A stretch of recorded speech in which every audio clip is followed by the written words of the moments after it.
Hello, so I am really pleased to be joined today by Claire Webb from Mediation Now to have a little chat about mediation, how it works, what the benefits of it are. So Claire, if you could just introduce yourself and just give us some idea of your background, how long you've been doing this for. Absolutely. Hi, it's lovely to be with you as well. So I'm Claire. I am a part of Mediation Now.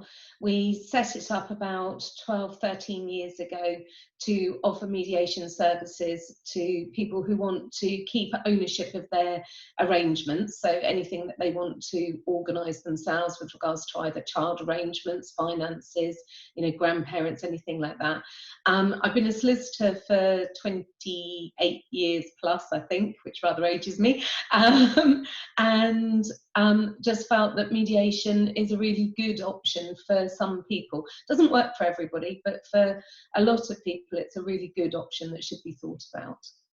Yeah, so I mean, when I have clients come in for their first initial appointment, we'll often talk about all the different options and how they could resolve any dispute that they've got. And mediation is one of the first things that we will talk about.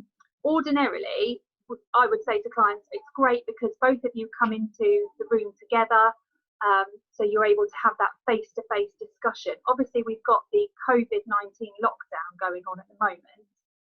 So could you just explain how mediation has worked previously prior to this lockdown and how it's working at the moment? Yeah, absolutely. So previously, absolutely, as you said, we offered people the opportunity to sit around a table with somebody who was neutral, but also was a solicitor, so therefore had all the experience and knowledge of the law and what you can and can't do, so that we could give guidance. We also had people in different rooms, so that we could go between the two rooms if people didn't feel comfortable enough sitting in the same room as each other. So it was all very office-based. People used to come to us and either be in the same room or in the same building at the same time. Now we've actually realised that we can give much more flexibility, and it's amazing how much we've learned in a very short time. So like we are now, we can offer mediation by Zoom or FaceTime or WhatsApp with both parties on screen at the same time, so they can see each other and talk, and it works very similarly to being in the same room as each other. Equally, we can do it by speaking to each people individually and going backwards and forwards as if you're in separate rooms. So Zoom has the ability that we can put you in separate rooms literally, and we can click between the two, which I didn't know how to do 2 weeks ago. But WhatsApp and FaceTime, we can just ring between the two of you, so it doesn't really matter. So there's no reason not to do it.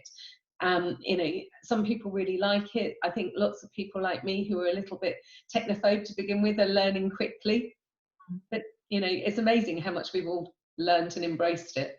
Yeah, a whole new world. I don't think we can ever go back to the way that it was previously. I don't think we can, no. And there's been some really good things that have come out of it.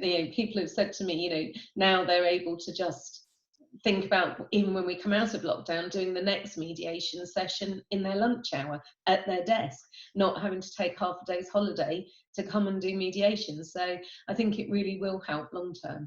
Yeah, it does provide whole new flexibility, doesn't it, for people? It does. What would you say to people who, so often when I discuss mediation with clients, I might get a response whereby they say, it will never work because my ex-partner is just the most irrational person that you have ever met. Mediation just, it's not even worth us trying. Yeah. What sort of response would you give to those people? I think it's always worth a try, because often what happens is, and we all do it, we get into a cycle whereby the same arguments are rehashed out, and therefore to the two people involved it feels like you're at an impasse, you just can't find a way forward.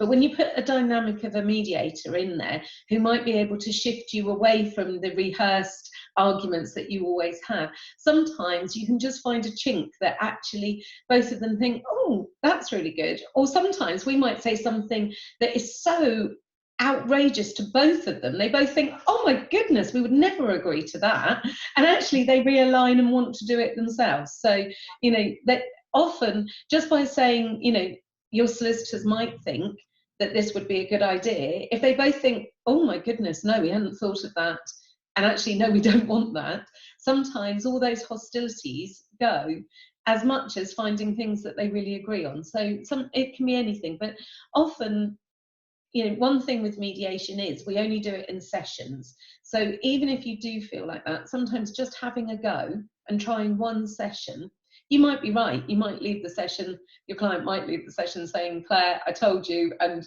absolutely, you know, and so be it. But sometimes it can save an awful lot of money, heartache, time, animosity, if it does work.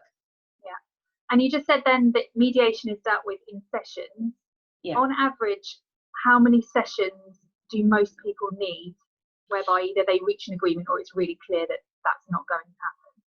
I think if it's not going to work, you know after one. Most people don't fail with mediation after several sessions. You either have a good, at least, ability to compromise, work and start, and you can feel that even in the first session, even if you haven't resolved it. If you are working together, most people do it in 2 or 3 sessions, and the reason for that is the first one, if it's an all issues, which means that there's children and finances, the first session we tend to do the children, and then we talk a little bit about the finances. The second session we drill much more into the finances, and then often we say to people, one, go and take some legal advice, so go back to your solicitors, make sure that they feel comfortable, make sure you feel comfortable with where we are. But also, we all know that 2:30 in the morning feeling where you think, oh, I wish I'd asked this, or oh, how does that work?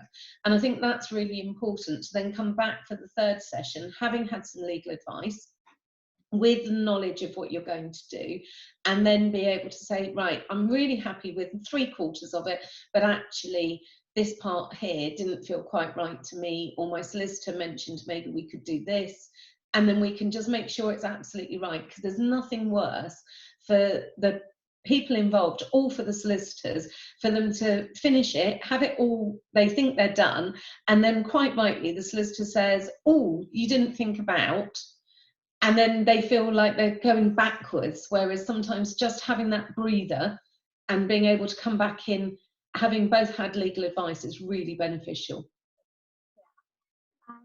If you were to break it down into sort of 2 or 3, what would you say the main benefits of mediation for parties who are going through a separation at the moment? Communication, always the first. We all know that if you can communicate, even basically with each other, then everything else falls into place. So if you can keep those lines of communication going, often a lot of the difficulty and the animosity comes because of a miscommunication or a misunderstanding or a belief that one person won't do something, which actually when you ask them, they're like, no, that's fine, that doesn't bother me. So that communication. I find text messages and emails can often cause that difficulty, because sometimes the way that you intended for it to sound isn't the way that it's read by the other person. So, you know, with communication and the way we speak, only 7% of that communication is the written word. So exactly on your example, if you text somebody, you've got 7% chance of getting your message across correctly. Whereas if someone can see you and your body language and you're smiling and all of those things, the intonation of your voice, are all saying this is a good thing, even if it comes out wrong, you've got a chance that the other person's going to think, oh, I know what you mean, rather than reading a text message and thinking, oh, what a cheek, you know. So communication always, but to sort of give 2 or 3 other options, you know, financially it's much cheaper than going to court, so it's, you know, from a financial point of view, it's much better, it's much quicker, and it gives you ownership, it gives you control over your own life. I often wonder why we all want to give it to a judge who doesn't know you and say, sort out my life, you don't know my children, you don't know me, you don't know what's important to me. And the judges are brilliant and they do a really good job in a really hard situation, and for some people it is necessary. But if you can keep ownership and you can keep control of it and you can work together so that you both get the best of what you've got, then it's got to be better. Definitely. So if people want, if anybody's watched this and they're now thinking that mediation might be something that they want to give a try, how can they get in contact with you? So our website is www.mediation-now.co.uk. My email is Claire, CLAIRE, @mediation-now.co.uk, or our telephone number is 02392 481183. Brilliant. Right, it's been really lovely to talk to you today, Claire. Thank you for having me. Thank you. Bye. Bye.